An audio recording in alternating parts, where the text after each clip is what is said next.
Bookaholics, so welcome back to another video. Today I am bringing you some LGBT fantasy recommendations. I thought I would compile a list of books that have LGBT representation at the forefront, either with very prominent secondary characters or with the protagonists, that you may not know have LGBT representation. We all go on those lists that are very much like, oh, you know, it's got the, I don't know, Priory of the Orange Tree because it's sapphic. And there are the lists that just constantly harken on about which books have representation, which is amazing. But that means that some of these other ones get overlooked, and I would like to talk about those. I have 2 romantasy recommendations, and then I have 3 fantasy recommendations. So I'll start with the romantasy ones first. The first one that I have is the Souls trilogy by Harley LaRue. Now, Harley LaRue has written several queer fantasies and romantasies. They're always erotica, and therefore I understand that there would be people that would still know that this has got queer representation in it. But given the fact that all of the romances, this is a series of companion novels that are following 3 different couples that are all interlinked, but each of the couples is in a heterosexual relationship. Therefore, you potentially wouldn't know that there are still queer characters. This is a series of romantic,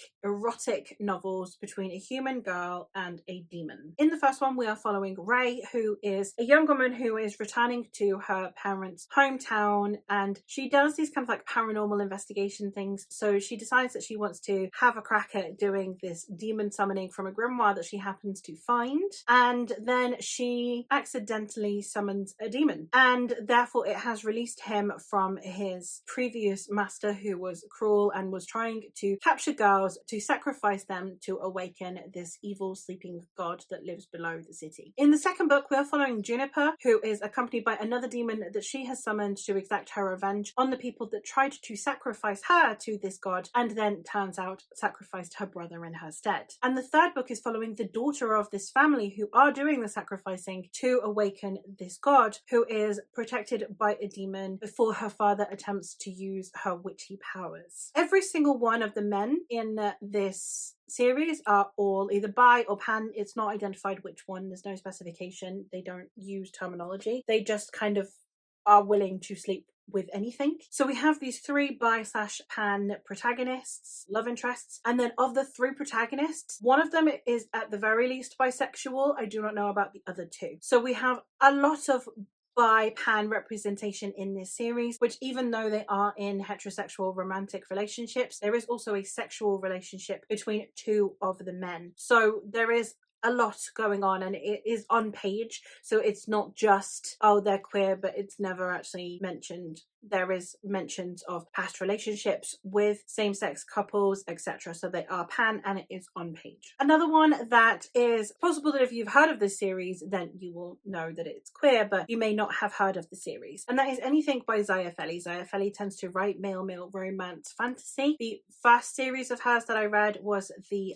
Iron Breakers series, which consists of 3 books. We're following a young man who has to flee from his people after he is accused of murdering a prince, and it is as he flees with the other person that he was convicted alongside, and they eventually fall in love with each other. And we also have the Ice Fjord series, which is a, again, male-male romance in which we are following 2 young boys who meet when one of them is fleeing from his captors and ends up coming through the wards of this protected village, and when he comes through, a evil also manages to make its way into this village. We then follow on a few years later when these boys re-encounter each other, and it's a romance between the 2. Now getting into some of the more popular traditionally published ones. The first one that I have is the Daevabad trilogy by S.A. Chakraborty. I think a lot of people potentially don't know that there is a Achillean romance in here. It's not really mentioned until the second book, so I can't really tell you who it's between, but it is between 2 characters who are prominent secondary characters. I did not know that going into this series, that there would be a romance between 2 men. I thought that it was basically all straight, so I really did appreciate that. So as much as I can't tell you anything about it, just know that there is an Achillean romance in here. I was not expecting it, and I loved it, and it didn't come out of left field. It wasn't just representation for representation's sake. It feels very organic, it's fleshed out, it's a really lovely romance, you're rooting for it, and the way that it feeds into each of these characters becoming better people is also really, really cool. One of my actual favourite romances in this trilogy, and I did not know it going in. As for trans representation, I do actually have one, which is Sister Song. We have one of our three protagonists is actually trans, and I think it's handled in a really good way for its time period. We are following three sisters. This is a retelling of the Ballad of the Tuatha Sisters from Celtic folklore, and we are following three of them. We have Riva, who is a healer. She's the middle sister, and she is very nurturing, very caring. We have Keen, who battles to become the king's son. In his eyes, she knows she can do anything a man can do. And then finally, we are following Sine, who is the youngest, and she's the more wistful one. She's the more romantically inclined one. I, again, did not know that this had LGBT representation in it. I did not know that we had a trans character in here. So I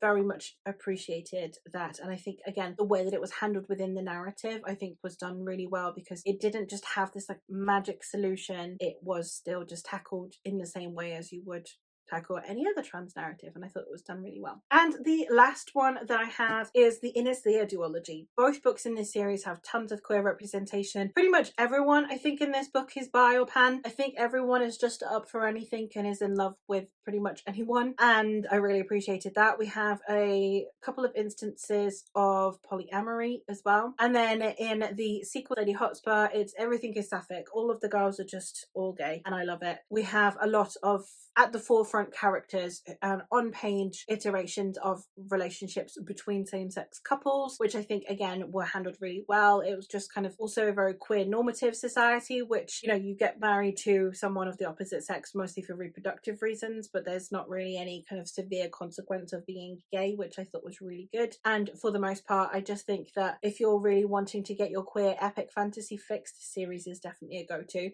Especially book 2. It's so gay. I love it so much because it's so gay. This series is a Shakespeare retelling, the first book being a retelling of King Lear and the second book being a retelling of Henry V. And in this first one, we are following the three daughters of King Lear, who are Regan, who is the master manipulator. We have Gaella, who is the warrior, and we have Elia, who is the star blessed. And the other one, which is the Henry V retelling, is literally just Henry V, but gender bent and with some magic in it.